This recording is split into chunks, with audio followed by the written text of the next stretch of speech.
What is up, guys? Welcome back to another episode of the Third Round Picks podcast. It has been a little bit of time, and as you can see, we've got our boy Seth with us once again. We've got an action-packed episode for you today as we have hit the middle of the season. We've got trades that happened at the beginning that we're going to talk through. Were they good? Were they bad? Were they meh? I guess you'll have to find out. Make sure you like the video because you're going to like the video either way. You know what I mean? It's a good video. I'm Carl. I'm Seth. And I'm Caleb. Let's get right into this one.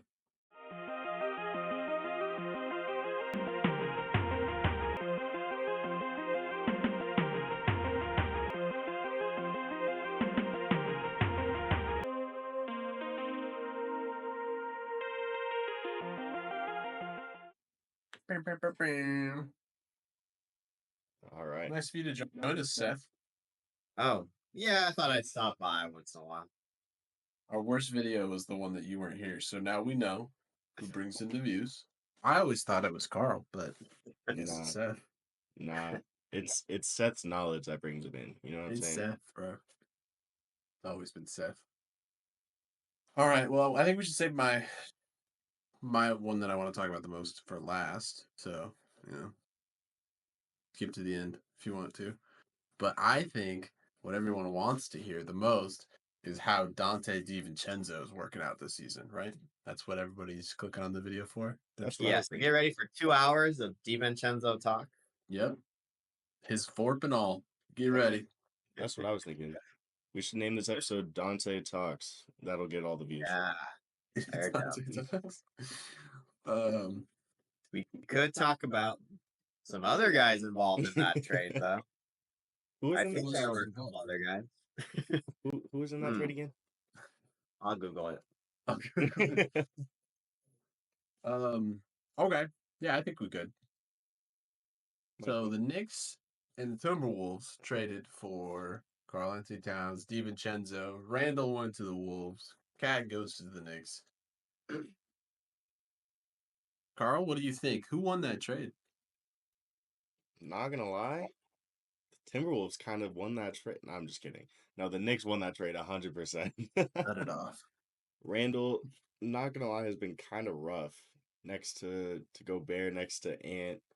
Like it's not clicking over there, and I haven't heard anything about Dante DiVincenzo since the trade. Like there was the first game where they went against each other, and that was the last I heard of it. Yep. So is he doing nothing? Is he doing worse than he was in New York? I have no idea. Towns, on the other hand, has been killing it. Granted, Tibbs plays everybody like 46 minutes a game, but you could play 46 minutes a game and just do cardio. So Cat's been killing it. Yeah. He's figured out his role in New York, I think, with Brunson and Hart. Cat will still get his rebounds, but Josh Hart's still gonna fight for it either way. So I think where he's at is probably a good indicator of how the season's gonna go for him. Yeah, I agree. What do you think, Seth? Yeah, I completely agree. Totally Knicks won.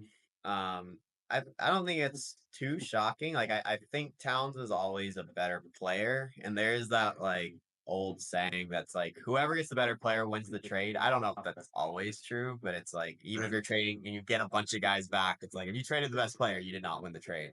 But and in this case, it feels true. Like Towns is just kill. I watched the Christmas game against the Spurs, and Towns had foul trouble at the end, but he was crazy good. Like we focused on Wemby a lot in that game, and like it was kind of his coming out party, but Towns looked great.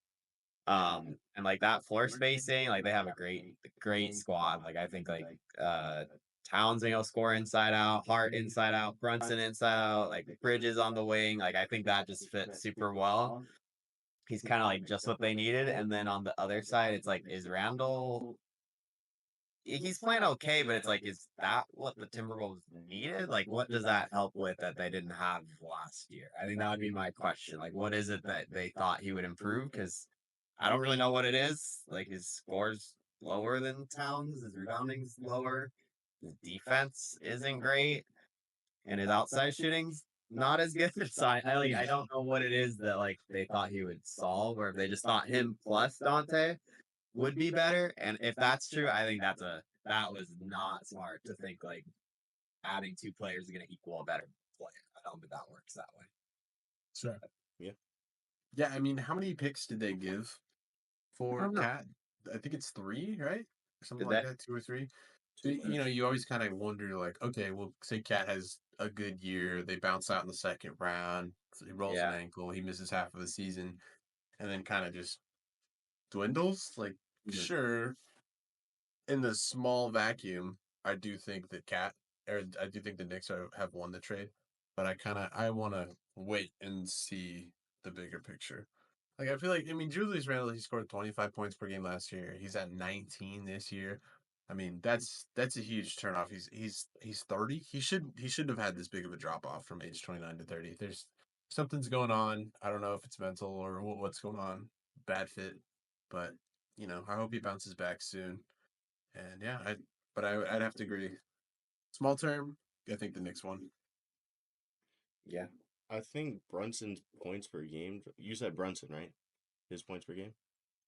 I'm Randall. I meant Randall. Oh, Randall. Okay, never mind. I Yeah. misheard then. I thought you said Brunson. But yeah, Brunson's would go down because Yeah, they have a guy that's popping 25 now. yeah. Yeah. Um, What I was gonna say though is, do you think that New York plays a less physical brand of basketball than the Timberwolves do, which is why Cat is thriving so much?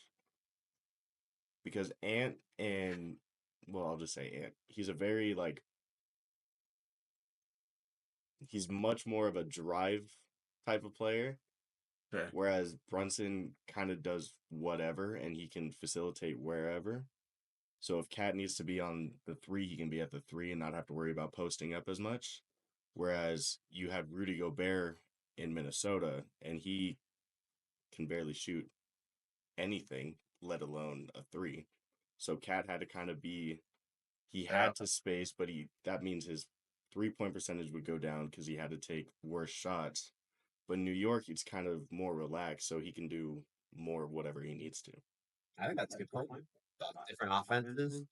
Um, I think like in Cat's defense, like his rebounding's been so good in New York that like it seems like he's willing to mix it up down low a lot too, which used to be like a criticism. But yeah, I agree. I think it's just like a better fit for him, which it was hard to know when the trade happened, like if it would be. I think we were kind of all like, I don't know, we'll see. And it ended up like it seemed like you're right that something about that offense like unlocked him a little bit, which is cool. Yeah. Cool. Nice. Which one do you guys want to do next? You segue to the maybe the Kings. Yeah, I was going to say that because that they just fired their coach, so it seems like that might answer our question a little bit. But then they did win a few, so I don't know. That will be interesting. So I'll throw some numbers at you guys. DeRozan last year was averaging 24 points a game on 37, almost 38 minutes played, shooting 33 from 3 and 48 from 2, which the 3 he's only taken he only takes 3 games, so don't pay attention to that too much.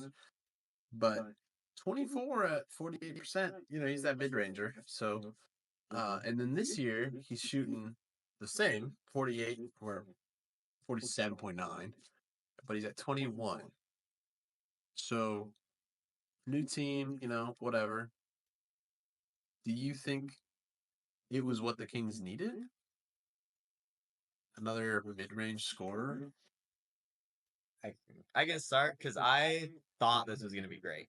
Like, I'll be honest. I was like, oh, the Kings are like, they were kind of good last year. They were okay. And then they had like DeRozan, like their offense is going to be so good because like Fox can shoot outside, like Sabonis can shoot outside. Then they have Murray outside and Monk. I was like, oh, like that's perfect having a mid range scorer. And it didn't make them better. And I think it's like he's not a good defender. Like he's never been a really good defender. Now he's older, so he's like even less of a good defender. a lot of their players aren't really good defenders. And it was like maybe they were actually okay enough on offense already, and they actually just needed some good role players that would defend, and they didn't need a 20-point scorer because they could just have Fox take more shots and Murray take more shots. I'd be curious how Murray is. I could have looked it up. Sorry, I should have. But how Murray's doing compared to last year? Because I feel like Keegan Murray seemed like he was going to be like a breakout player, and then it didn't really happen. And I'm wondering if like the DeRozan signing actually kind of hunted him a little bit. But Okay, so he got 15 points per game last year. He's at 11.9 this year. yeah. Oh, I see. Like, and it's weird because he's a young player. And it seemed like he was ready to break out, and then he didn't and went backward. He's shooting less threes and making less of them. He was shooting 35, almost 36. Now he's shooting 41 or 31. Wow. He was really? shooting 45 from the floor. He's shooting 41 from the floor now. So Is that confidence bad? probably down. Turnovers are up. Yeah. Assists are down. Everything's down. Minutes per game are down. Or actually, minutes per game are up. Oh, so he's doing all this. That's even worse. And And that's even worse. And he's young, so you know it's not like he's declining. It's like obviously that fit is not working for some reason. So that's a a good tough point. one for me. So that would be my thing. It's like the effect on Murray is not what I didn't realize that was going to happen. Kind of weird. Yeah, I'd agree with that entirely. Yeah, I was right there with you, Seth. I really thought DeRozan being able to slow the game down would help them tremendously, but it doesn't seem like it is so far. They did just fire their coach though, so maybe that'll help Keegan Murray for one, and maybe that'll help DeRozan. Maybe. Mhm. I'm not gonna hold my breath on it though because it's the Kings. No offense to Kings fans. Um, but yeah, the DeRozan trade, looking at it now, might not have been worth it in the slightest. Sabonis though, Sabonis has been killing it. Fox has been killing it. Sabonis is he's underrated, man. I feel like Yeah. people don't talk about him very much, but he's doing well. Yeah. I think Seth, you remember this when we talked. I didn't really thought it made sense when it happened. I remembered that Warriors Kings series, and the thing I thought they needed more was not offense. Like they went toe to toe with Curry and the Warriors, and the Warriors played a good series that year, and it wasn't the Kings' offense that lost them those games. Like Curry dropped 50 on them, and they gave up in the second quarter. Like it, you know what I mean? Like they needed like a role player leader or someone that played defense, and they had what was Ellis, I think, that Monte Ellis. guard Mitchell. Mitchell, Oh, yeah. who was just like pretty good lockdown defense, and they got rid of him, and now who's gonna guard a guard? You know, like you go put Sabonis on him, barbecue chicken. You know, I agree with you what you're saying, and I'm not trying to be that guy that's I told you so, but I didn't really like it when it was going down. It was kind of like the CP3 Gold State, where you're like, seems redundant. What are you doing? mm-hmm. But I don't know if there's a winner on this one. I think they both kind of. Yeah. Well, who did the? Because he was on the Bulls last year, right? Yeah. Who did the Bulls even get in that trade? Is it just like money and picks or something? Because it's a sign and trade, so it's kind of like a fake trade. You know, it's Yeah. like, oh, you're leaving. Let's see if we can get a little bit just to make the salary work or something. Yeah. I know it was a 3-teamer, but I don't remember anything. I'm gonna look it up because I don't remember the exact details of it. Yeah.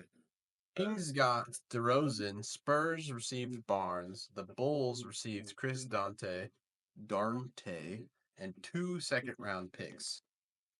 Who? So they just gave him up. They're like, whatever. He's gone. Just take it. 2 is crazy. They're second-round picks though. The best you can hope for is Bronny. Yeah. Yeah, no, and Barnes shot 47-40 splits. Yeah, with 13 points. That's a pretty good role player. Like that's It's almost like, is that what was better off? Just having another kind of crafty old veteran role player instead of having DeRozan? I don't know. because how old is DeRozan? He's like 36, right, or something. He's on year 16. Yeah, 35, Maybe. 36. Yeah. I didn't like it. No. Yeah, that's that 36 trade. all There's no straight on winner. that. Maybe the Spurs one with that one. Just getting Maybe. Harrison Barnes. Because they didn't have to do anything really. Yeah.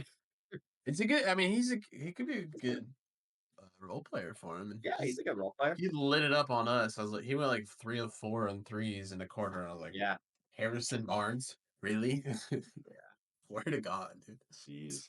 All right, guys. So those were that's our overview of some of the trades, signings. We're halfway through the year, so that's how I feel right now. We'll see if that changes by playoff time. But make sure you like the video, subscribe, tune in next time. We'll have more great topics for you as the season moves along. So see you next time. See ya. Yeah.